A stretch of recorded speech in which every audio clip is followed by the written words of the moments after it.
whether the companies are small and medium enterprises or a conglomerate. Succession planning and leadership development are instrumental for organizational effectiveness in the long term. In today's episode, we will learn about succession planning, the process, and some examples which show us how succession planning can be effectively implemented and what are the mistakes that may happen during the process. Succession planning is a process by which individuals are scanned to pass on the leadership role with a company. The process ensures that business continues to operate efficiently without the presence of people who are holding key positions, as they must retire or resign in the long term. Succession processes can be placed on a continuum ranging from a relatively simplistic to relatively complex and comprehensive. At the simplistic end of the continuum, replacement planning, which denotes a minimal succession approach in which successors are identified at the top 2 or 3 managerial levels, but there is no or little development of those successors for on-the-job experience. The focus is on forecasting with no attention to development issues. Succession planning falls in the middle of the continuum of succession processes. It is more systematic and extensive than replacement planning, but is linked with intentional development initiatives targeted at successors. However, it is mainly for the top 2 or 3 management levels, just like replacement planning. Succession management anchors the most comprehensive end of this continuum, which identifies successors, which is just like replacement planning, develops them as in succession planning, and is also directed at all managerial levels. The goal of succession management is to have a pool or pipeline of prepared leaders and not just a list of prospective candidates. Therefore, succession planning and succession management are actually the need of the hour for continued organizational effectiveness. In order to implement an integrated and effective succession management process, there must be an explicit link which must be established between organizational values and core strategies of the organization. 4 main stages are identified in the succession management process: initiation, selection, education, and transition. In the first phase of initiation, potential candidates for the job learn about the business, more importantly about the value system, guidelines, etc. from the CEO or any top leader of the organization. The second phase, selection, which is a complex task, the specific candidate is chosen to be the successor among other candidates who were running for the same job. In the third phase, training, exhaustive training is scheduled for the successor so that he is able to meet the goals of the organization and meet out the stakeholders' expectation. In the fourth and the last phase, transition, the business owner or the CEO retires or moves out of the organization, and the chosen successor formally takes up the responsibility in the new leadership role. Typically, a succession management process consists of a preparation stage, planning stage, and development stage. The goal of the preparation stage is to understand the context in which the succession management is to take place. The key questions to be asked or answered at this point of preparation stage is how to define key positions, how to define high potentials, what is exemplary performance, how to fill key positions, make or buy for key positions, scope of intended succession plan, how to prepare successors, HR's role and responsibilities, considering individual career goals, level of system transparency.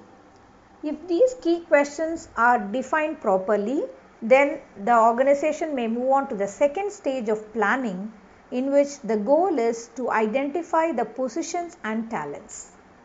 The key steps involved at this planning stage of succession management process are enlistment of top management support, identification of key positions by function or area, reviewing talent preferably through the 9-box grid, which is a talent development model proposed by McKinsey, developing succession plans by position, and discussing developmental planning. In the third stage, that is development, the goal is to prepare and develop the talent. The key processes involved being assessment, challenge, and support.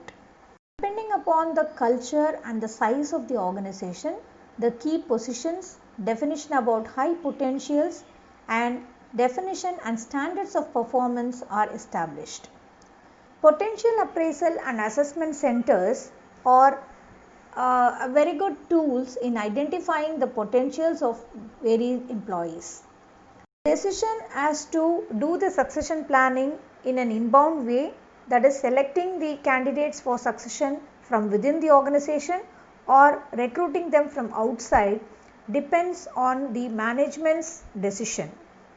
Succession management is to be a complete and comprehensive process. The top management should be fully supportive and identify the key positions in all functions so that the leadership pipeline is smooth and ensures a smooth transition. McKinsey developed a 9-box grid in 1970s to help General Electric prioritize investments across 150 business units. Human resource teams co-opted this model as a talent management tool at some point during the last 40 years and replaced the two industry axes with people-specific ones, namely performance and potential.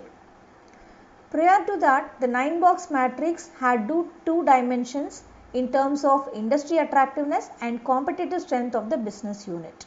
The two axes of industry attractiveness and competitive strength of the business unit were replaced with performance and potential. The main goal of the 9-box matrix is to categorize employees and determine who can be promoted, retained, and invested in, and who can be reallocated. First, the company categorizes all their employees into these buckets. Often, it's easiest for individual managers to do this individually, starting with the stars as benchmarks and move down and across the matrix to fill out the rest. The management team needs to calibrate their categorizations.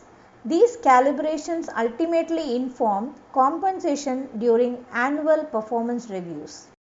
The 9 combinations are employees with high potential, low performance, classified as potential gem, employees with high potential and moderate performance, classified as person with high potential, employees with high potential and high performance are given the star status, employees with moderate potential and low performance are classified as inconsistent players, employees with moderate potential and moderate performance are given the title core players, and employees with moderate potential and high performance called as the high performer, with low potential and low performance classified as the risk category, low potential and moderate performance called as the average performer, and low potential and high performance called as the solid performer.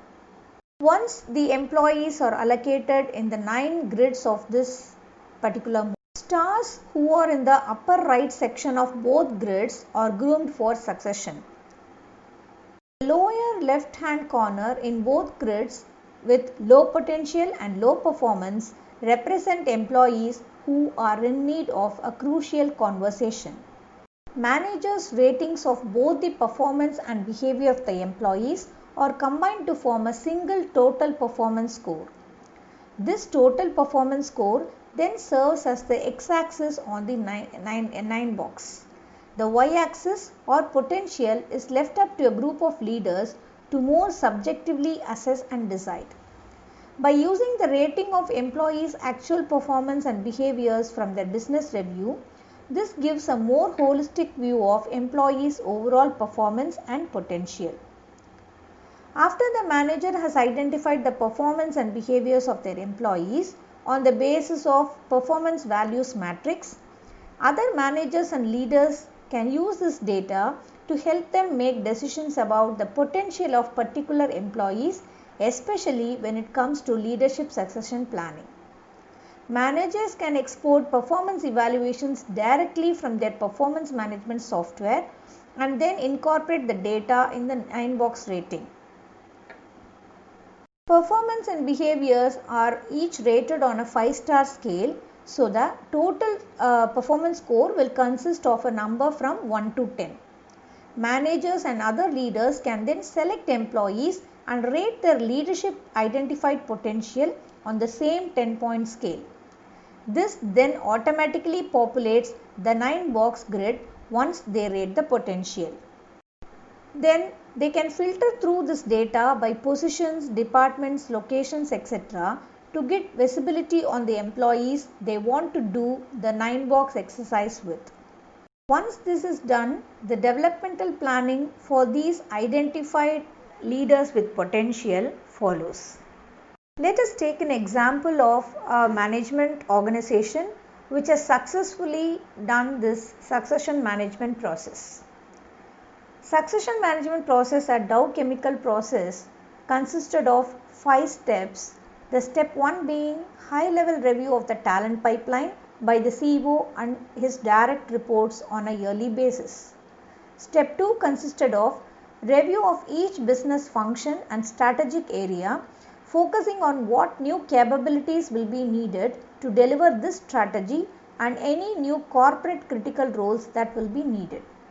Step 3 involved review of top 200 leaders using the 9-box performance or potential grid. Step 4 consisted of development and discussion of succession plans for high and medium risk corporate critical roles that existed now and are anticipated in the future. Step 5 consisted of developmental planning for this population which has been selected as star performers or people with high potential and moderate performance. The features of the Dow succession management process is based on the Dow philosophy that replacement plans and successor lists are useful tools. But the real value of these processes is to focus the organization on developing its employees to better prepare them for other jobs at Dow. Dow reaches deep into its pipeline from entry-level professionals to the director level. Approximately 5% of the professional or managerial employee population is identified as corporate high potentials and targeted for accelerated development at Herbert Henry Dow Academy, followed by 5-month action learning projects. The leadership planning process at SmithKline Beecham, which was formed in 1989 through a merger of SmithKline Beckham, Philadelphia and Beecham Group, London, is that they did not have a very well developed or well implemented human resource development practice. The objective of leadership planning process at SmithKline Beecham was to develop a consistent, reliable and standardized leadership planning process in a post-merger environment. It was believed that such a process also would help to build a unified culture and enhance worker engagement and retention that had been damaged by the merger. The plan that the HR team made was to ask the senior management in 1993 to develop 3 leadership planning initiatives that could be implemented across the entire organization: succession planning process, executive development process and leadership competency model. Although 3 separate teams were formed initially, it became apparent that these were interrelated targets. As a result, all teams agreed to work together as one team with the single goal of leadership planning. HR people from all line businesses were involved, including the pharmaceuticals business, over-the-counter products business, corporate, Europe and international. In addition, there was an advisory board of line managers. The key learning points that this particular case study about the leadership planning process in SmithKline Beecham brings out are making sure that the process is line owned and line driven. Line management was engaged and involved from the outset. Starting small and pilot before the launch. Training managers before the pilot is implemented. Recognizing that there will be failures from the pilot and there is a lot of learning from them. Enlisting many advocates. Linking the plan design to the needs and vision of the CEO and senior management team. The results of this leadership planning process at SmithKline Beecham was that it was fully endorsed and implemented as the way that SmithKline Beecham identified and supported the development of its managers.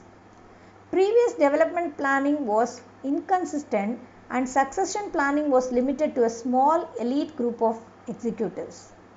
This process was changed to focus on the development needs and potential of a larger group of managers within SmithKline Beecham. By 1999, more than 8,500 employees participated in the leadership and developmental review process and over 230 group discussions were held. On average, each group discussed 35 to 40 managers, allocating approximately 15 minutes of discussion per person. Group discussions allowed SmithKline Beecham to regularly take an inventory of management talent. Let us take a look at the lessons that Tata, Infosys and Raymond has to teach us with regard to succession planning. Tata and Raymond have more than 100 years of legacy and Infosys has more than 30 years of legacy. They have contributed to the economy and job creation in the country in a very significant manner. Currently, all the three were facing issues and criticism in reference to succession planning. While all businesses go through a cycle of profits and losses, succession is an important and critical part of the business planning. Although the most obvious challenge for many is this succession planning, the same issues existed back in the days of Ramayana and Mahabharata. What went wrong in the areas of succession planning in these companies? Tata, founded by Jamshedji Tata in 1868, is a global enterprise headquartered in India, comprising of over 100 independent operating companies and present in more than 100 countries. Tata Company's revenue was more than $100 billion and the group collectively had employed 6,95,000 people. In 2005, the board increased the retirement age of non-executive directors to 75, ensuring that Tata was in office till 2012. And finally, when he packed his bags at Bombay House and handed over the baton to Cyrus Mistry, it was only to return 4 years later in 2016. Mistry was not hands-on with most group businesses, as being the group chairman is a different ballgame altogether from being a board member. In contrast, Ratan Tata joined the group in 1962 and became its chairman only about 3 decades later in 1991. By then, he knew the group inside out. It's not easy to replace a stalwart like Ratan Tata. Many names like Indra Nooyi, Anshu Jain, Arun Sarin, Noel Tata, etc. made it to the list. But finally, Cyrus Mistry was selected to lead the group. He was selected because he was young, his family was a major shareholder, he was managing director of Shapurji Pallonji Constructions, and he was very well known to the Tata family. The issues that led to Mistry's ousting out of this chairmanship was mainly due to his style of leadership and his decisions to onboard young leaders in the leadership team. Mistry was selected as he was one of the largest shareholders and was known to Tata Group and family. But Mistry had never handled large diversified group of companies spread across several countries and geographies. There was a huge miscommunication between the Tata biggies and Mistry. So the first lesson out of this succession planning is that Never discount the importance of qualification over personal rapport. The new leader N. Chandrasekaran, who was the managing director of Tata IT business, entered the chairmanship. The difference between N. Chandrasekaran and Mistry is that he is an employee promoted to lead a group and Mistry was a promoter chosen to lead a group. The style of functioning may make the difference, as the new CEO would be more receptive and open to seek guidance from the old senior Tata veterans. This could pave way to smooth functioning. Now take the case of Infosys. It is a company that a group of entrepreneurs built into a respectable and valuable global major. They followed high standards of governance and ethical standards. After playing the musical chair, the core promoters handed over the company to a professional board. Circumstances became tough and the three promoters had to come back to steer the ship for a short while. The new board, comprised of industry veterans, selected Vishal Sikka, who had the approval of the core promoters. When Vishal Sikka took over the company, the IT industry was going through difficult times. His performance during his tenure was fair. Here again, the style of functioning and leadership was an issue. The core promoters could not handle his style of functioning. The core promoters indirectly questioned the decision-making ability of the board. Along with Sikka, 3 more board members quit. The promoters of Infosys wanted to drive the company from the rear seat. For instance, if you have appointed a driver to drive the car, before starting the journey, give him clear instructions on where to go and how to drive. You don't then need to interfere. Just imagine a scenario where you are driving a car and someone is sitting in the rear seat constantly nagging. You would be finding it difficult to concentrate and drive. You may decide to opt out, and that was what Vishal Sikka did. So the second lesson of succession planning is that founders must know when it is time to let go and let others steer the company. The main reasons for this, for Vishal Sikka moving out of the chairmanship of Infosys, was issues with leadership style, interference from the core promoters, and constant throwing darts at the CEO. The case of Raymond is a classical case of not executing a proper and well-structured estate and succession plan. Top learnings from these cases are: mentor and groom the successor while retiring leader has not moved out. Give a decent timeline to the grooming process, don't rush. Define the do's and don'ts for the successor. Giving up of complete control should be done in a phased manner. It can be linked to performance. While identifying the successor, the retiring team should analyze the leadership style and whether that would suit the culture and the ethos of the organization. One can give management but not the entire stake or ownership, especially when it comes to handing over to the next generation. Don't look at the hard qualities, but it is important to consider the softer qualities of the successor also. Backseat driving by the retiring leaders can lead to an accident. It is more important to try to let go of the control, but once decided, move on and don't hang on. Put the successor on a training takeover period and then move on. We have seen some real-time examples of how well succession planning can be done, how it may become a total failure. Companies which were successful in this process gathered candidates with the right amount of experience, built their resumes, and invested in the employees. They were also willing and helpful leaders who stepped back to mentor and prepared to exit. Leaders at any company can apply these lessons to their business. Succession planning can help maintain growth and stability as well as encourage retention and promotion from within.